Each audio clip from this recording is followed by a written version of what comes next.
శ్రీరామ్ అన్నారే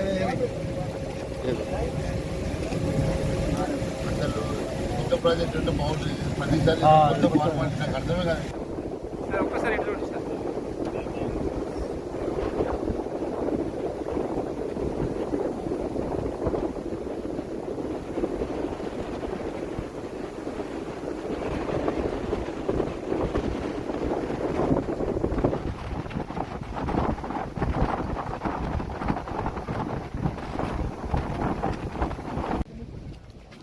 Saraswati canal water release విషయంలో ఈరోజు మనం ప్రారంభించడం జరిగింది.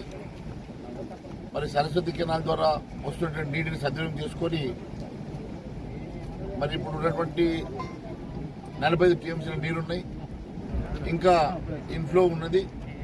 నీటి ఇబ్బంది లేకుండా మరి అధికారులు చర్యలు తీసుకుంటున్నారు. మరి మీకు వస్తున్నటువంటి నీటిని సద్వినియోగం చేసుకోవాల్సిందిగా కోరుతా ఉన్నాను. 100 రోజుల వరకు ఆన్ అండ్ ఆఫ్ 8 రోజులు ఆన్ 7 days ఆఫ్ ప్రకారం 100 రోజుల వరకు ఈ నీరు మీకు సరఫరా చేయడం జరుగుతుంది. ఆ నీటిని సద్వినియోగం చేసుకోవాల్సిందిగా కోరుతా ఉన్నాం. మరి ఈ నీటి సమస్యలు ఎక్కడెక్కడైతే మీకు ఎక్కడ గండి పడ్డా లేకుంటే ఎక్కడన్నా ప్రాబ్లం ఉన్నా ఇమీడియట్గా మా దృష్టికి కానీ అధికారి దృష్టికి తీసుకురండి. వెంటనే దాన్ని పరిష్కారం చేస్తాం. ఇప్పుడు చాలా చోట్ల నీటి ఇష్యూలు వచ్చేసరికి చెరువు దగ్గర లేకుంటే తూముల దగ్గర ఏదైనా బ్రీచెస్ ఉన్నా లేకుంటే చిన్న చిన్న ఇబ్బందులు ఉన్నా మీరు వెంటనే మా దృష్టికి తీసుకొస్తే అధికారులకు చెప్పేసి అవన్నీ కూడా మరమ్మతు చేయిస్తాం. ఖచ్చితంగా వచ్చేటువంటి నీటిని సద్వినియోగం చేసుకోండి. నీటి వృధా కాకుండా చూసుకోవాల్సింది కోరుతాం.